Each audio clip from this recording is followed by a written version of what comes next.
Hello and welcome to the Tuesday Checklist, our weekly show where we put down our pens, open our mouths, and natter about video games for far too long. This week, we've been playing Metro Exodus, a game that's really good. How come no one told us? Oh wait, everyone told us. So what, we're late to the party. What's important is that we've arrived, eventually. This got us thinking about other games we ignored for ages before realising, oh look, these are really good. I'll go first with a game you should all play if you haven't already. So, a game that I did not play for the longest time is a game that initially when I do Friday features, occasionally people will go in the comments, they'll be like, what about this game, what about this game? And a game occasionally. Every week. But for a long time, there was a game that was repeatedly mentioned in the comments of the Friday features, and that game was Undertale. And for a long time, I didn't really know what Undertale was. I knew it was this independently made game, made by just one person, a man called Toby Fox. That's very independent. And I knew it was this thing that was like growing this cult following. Like a bunch of people who liked it, really liked it. And every time there was a Friday feature, I was like, what about Undertale? What about blah blah blah from Undertale? Why do you never put Undertale in your Friday features? And I was like, it just made me more likely to never play Undertale. Anyone who knows what I'm like, I was like, I'm never playing this game. But it just sort of gnawed away at me. Every week there'd be comments and I was like, I'm just gonna have to try Undertale then. I'm gonna have to see what it's like. So I tried it out finally, a long time after everyone was already raving about it.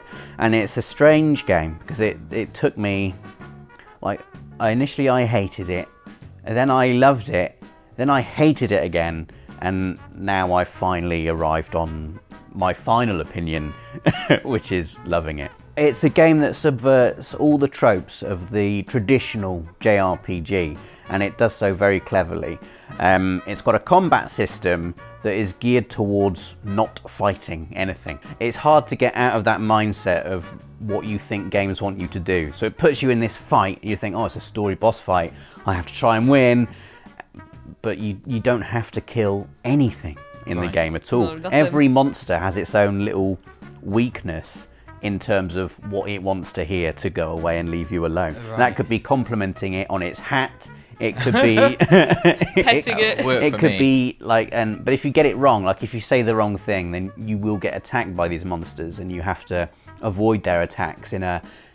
It's almost like there's like a little hitbox, and you control a heart, and you have to avoid all the projectiles that come at you, and they range in difficulty. Like the very first thing the game does, it introduces you to a little character called Flowey, who's a flower with a smiley face. And Flowey gives you a tutorial on how the fighting works. And Flowey says the projectiles are friendliness pellets and you have to collect them.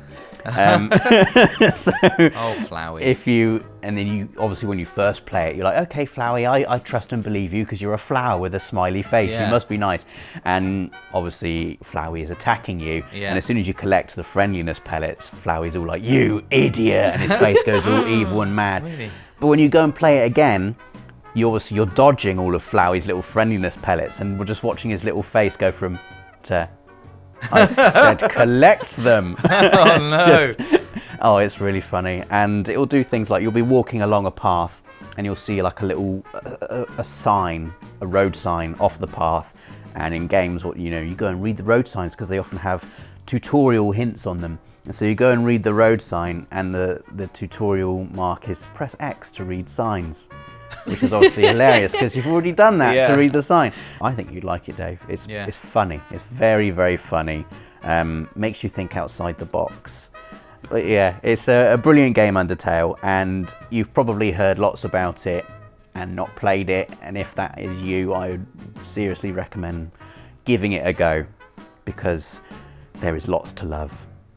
Right, I am very excited to talk about my entry because when I play some games, I have phases where I'm like, I can't stop talking about it. It's always in my mind, and this series is one that suitable for the title, I can't believe I didn't play sooner, and that is the Yakuza series. Oh my god, Yakuza again. I know, I was going to say, everyone in the comments is going to say... It's like Holly's never left. I know, Holly did such an amazing job at representing Yakuza and talking about it and everything, and honestly, it's just amazing. I was actually introduced to it thanks to my roommate.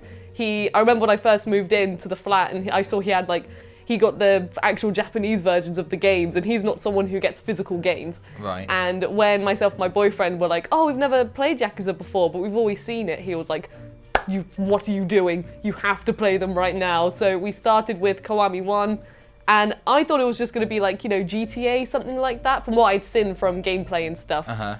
But playing it is completely different. It's funny, it's serious, the characters are amazing. I love Kiryu, I love Majima, and Haruka, they're all just amazing characters. There's so much stuff to do. You've got like the main plot, and also when you walk around Kamurocho, I believe is how you pronounce it, there's like side quests you can do, people you can talk to, and then playing Kiwami 2, some people come back, and then you see how they've developed, and the story as well is just so engulfing, and there are so many twists and turns. And Kiryu he's like the nicest man in gaming. He is honestly, he looks like this big Yakuza I'm the nicest man in gaming. Well, we just have Yakuza with Dave, a Yeah. whole new series. He's nice, but you don't want to get on the wrong side of Kiryu, do you? I thought you were on about me again. You don't want to get on the wrong side of you, Dave. Yeah, he's like a character.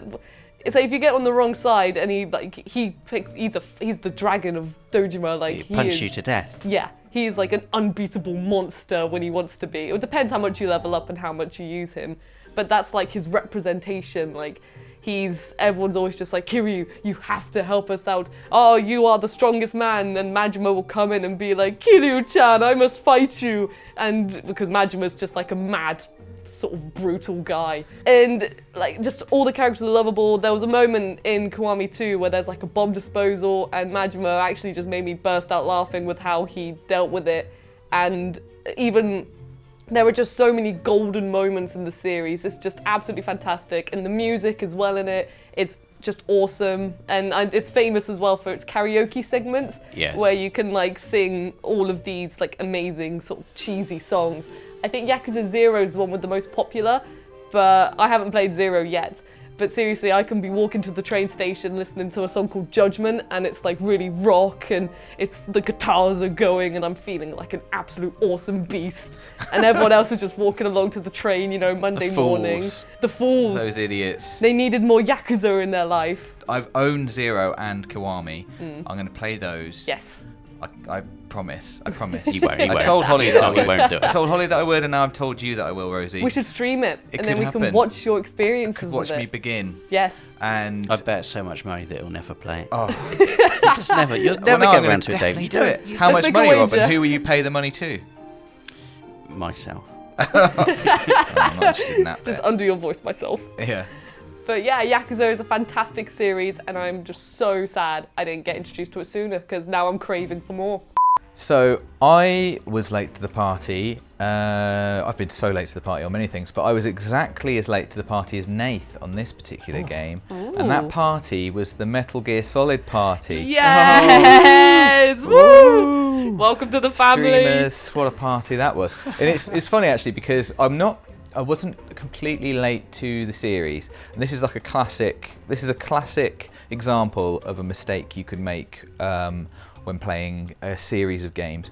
I missed Metal Gear Solid when it came out. I had a PlayStation. I remember I had friends who played it. Everyone was like, "This is amazing." But when you're younger, it's harder to. You can't just get any game you want. You have to beg your parents or save your pocket money or both. And for whatever reason, Metal Gear Solid wasn't in my realm of existence. It just didn't happen for me then, for some reason. It happened for me famously on the channel a year ago. But first I want to talk about the mistake that I was mentioning, which was that when Metal Gear Solid 2 came out, I was like, oh my god, it's that second game in this series of amazing games. And I think I thought of it a bit like FIFA, do you know what I mean? Where it's like, FIFA last year was amazing, but I didn't get it. And then this year, a new FIFA, it's amazing. I'll get this one because I know it's going to be better than the last one. You can't play FIFA 19 until you've played FIFA 11, 12, 13. Yeah, exactly. I forgot that Metal Gear Solid had a story and characters, and so I played Metal Gear Solid 2. I've completed Metal Gear Solid 2. Oh, really? I had no understanding really of what was going on. Interesting. Oh At any god, I was point. gonna say, yeah. I just played it. I didn't have any attachment to Snake. I then didn't really understand, I knew that Snake was the main guy from Metal Gear Solid. Didn't really know why he was suddenly gone and Raiden was there, but I was like, I don't know, this is cool. I'll just play it. I understood nothing. And 3 came along, and although it looked great, I was like, but I didn't understand 2, so I'm not going to play 3. Then 4 came along, and I was like, man, everybody says that 4 is like a 99% amazing game. I'm going to have to play 4. And I had no idea what was going on. Oh my Again, God, that's bounced off of 4. triggering me. I was watching like a half an hour, cutscene of a little girl badly making some fried eggs, just being like, what am I doing? What is this? So, and then obviously Rob kind of touched on it when he was talking earlier. When everybody tells you something's amazing, for me, and obviously Rob, I think it might be true for Nath as well. I don't think it's true for you, Rosie. You're a nice, innocent person. Nice, But when someone says, "Oh my God, you've got to do this thing, you've got to do this thing," I'll make my own mind it up. quite makes me do the opposite. Like, oh, I don't have to play anything. Yeah. You're not telling me You what will to love do. this. I don't want to got- love anything. I I've never got want my to own love mind. again. This will make your life better. Don't tell me about my life. So when I met Rob, and obviously he quite famously loves the Metal Gear series, it made me kind of just want to play it less. I enjoyed knowing nothing, and I enjoyed just being like, Rob likes Rob, what's a this." snake? Why is he called Boss? What? But there's a big boss. And then who's the brother? Just like really annoyed Rob, and I really liked how annoyed it made him. So I mean, that's basically the basis for our playthrough. this is how Metal Gear Stupid came about, Ah, the history of which it. we eventually played. Everybody, I think, wanted to see Rob play Metal Gear because he so famously liked it, and someone had the great idea of like, actually we should play it because Nathan and I had never played it, and I'm so glad that we did because As a commenter suggestion, we should it's fantastic. Surprise everybody! it's really Do you good. know that Metal Gear? One of my favourite things to do is say like, it's such a shame that no one has ever really heard of Metal Gear Solid, and there's always someone in the comments who believes me. They're like, "Are you serious?" Yeah, it's such a little known game. I don't know why it's so good. Amazingly, it still holds up like incredibly well. It's It a bit, does. the controls are a bit clunky. I don't know if I need to remind anybody about Nathan and I trying to get that ration box from under the stairs. Was that when you fell in the lava from crawling or something? Yes. it No, burns. the lava fell in Erupted. us. The game was unfair and broken, Rosie. That's It's what not happened. fair. The game was unfair and broken. Yes, the controls can be, I maintain, a little clunky, perhaps. But it's a game that's like, how old is it? I want to Oh, say man. 20 years. It's older than that, isn't it? It's like 24 years I old. want to say like 1994. That's what I'm thinking. 1990. It's very old, but when you're playing the game, it stands up fantastically, and I'm so happy that I played it. I don't know if I am, driven enough to go back and play 2. Metal Gear 2 again, Understanding it. but You could just go into 3. I could go straight into 3. We'll see. This is what we hear. This is what I've heard. We'll see. We'll see. But there you go. Very late to the party. About 24 years. We've decided, probably more, maybe less. Late to the party. The Metal Gear party. Party on. Okay, so because of my habit of playing games fewer than 2 years after their release. have you ever been on time for a party? No, and do you know what? It's a bit like your rationale, Dave. When someone, and I'm like you said, I am similar. If someone says you love this, my inclination is don't tell me what I like. And like you said, if other people like something, sometimes that puts me off too because I'm just a really friendly, community-minded guy. It is stupid though, isn't it? Like, Yeah, it's wrong. The thing is, I have told you that there are things you love as well. I want to help you. Rob has started telling me I won't like things or I can't do things in order to. I don't think you should do that I think now. you're wise to that though. Yeah, I am, yeah. But then I'm not sure where I end up. And one of the other things that happens is the reason I get caught up with playing older games is because when things come out, I get all excited, we cover a game, and then often because of, work reasons, my work entailing having to play other games that are coming up, sometimes I don't get into something, and then by the time I do have time, I'm kind of like, everyone else has already played it. I don't Should want we to get the tiny violins out? I don't want to look at it. I completely agree, but also I can realise that Do you know, we people sound might find this like hard Scrooge to understand. McDuck diving into games, swinging around. But it is hard, and like once that excitement train has gone, if it's been sat on your desk and you haven't been able to play it, you kind of look at it and you go like, I've seen everyone tweeting about this now. I know it's really good. I'm a bit sad. Yeah. Like I've missed the wave. But then what's also nice is going back and then catching the wave later, which is where the metaphor breaks down. You can't really do that with waves. But I've done this with, memorably, things I nearly chose for this segment. Alien Isolation, which I bounced off first time, and I got back into it. I think the game does have some problems with being extremely hard, but then once you understand the systems, the atmosphere is so incredible. I love that game.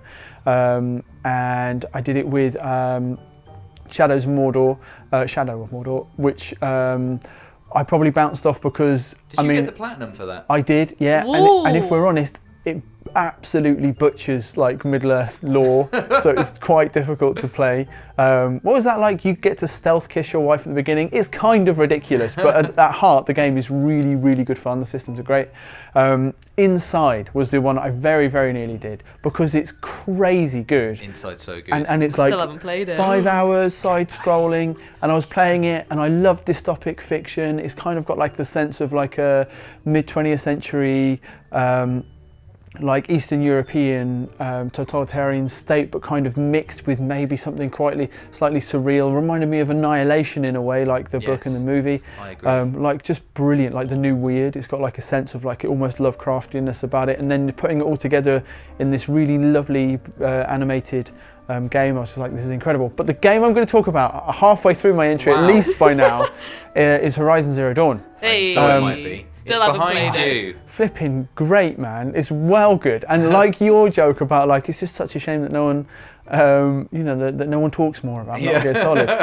One of the overlooked. One of the running jokes I have to make because especially in an open world game, when I get really into it, like Horizon Zero Dawn, I am a fan of posing stuff in photo mode and tweeting it and showing it on like PlayStation 4 as well. And you have to say, like in news from 2016 or whatever, here is this game's really good, guys. I don't know if you've heard of Horizon Zero Dawn, but it's well worth playing. Everyone knows that the creatures are incredible, the machines. Everyone knows that Aloy's like a really interesting character, and the world is incredible. And I think that Guerrilla Games was known for making beautiful games that would often come at the beginning of a generation. They would be like a technical landmark. And what they pulled off with Horizon Zero Dawn, which I wasn't expecting, was I was expecting a decent story. It's really hard to do a good story with an open world game because, of course, you're making the systems in the game, the environment in the game. You're finding out why being in that world is fun. And then on top of that, you're putting a story to make people go from one place to the other. It isn't always the thing that people do first. For whatever reason, the story in Horizon Zero Dawn is also really good and smart. And I got into it as someone who quite enjoys science fiction, apocalyptic science fiction. I was just completely carried away by it. And that was the thing I was like, lads, I don't know.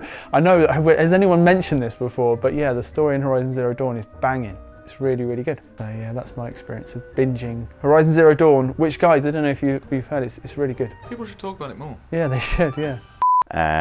And it is a game that I wish I had played earlier, just so I could be one of those people who's like, I played Undertale Before it was famous. Before it was everyone cool. loved it, and now I feel like I'm one of those people who's, it'd be like watching Game. Have you seen this Game of Thrones? Have you seen heard the about new this Game of Thrones? Oh, I've got a favourite show, Game of Thrones. Have you seen it? And that's what it feels like now. Right. I'm very late.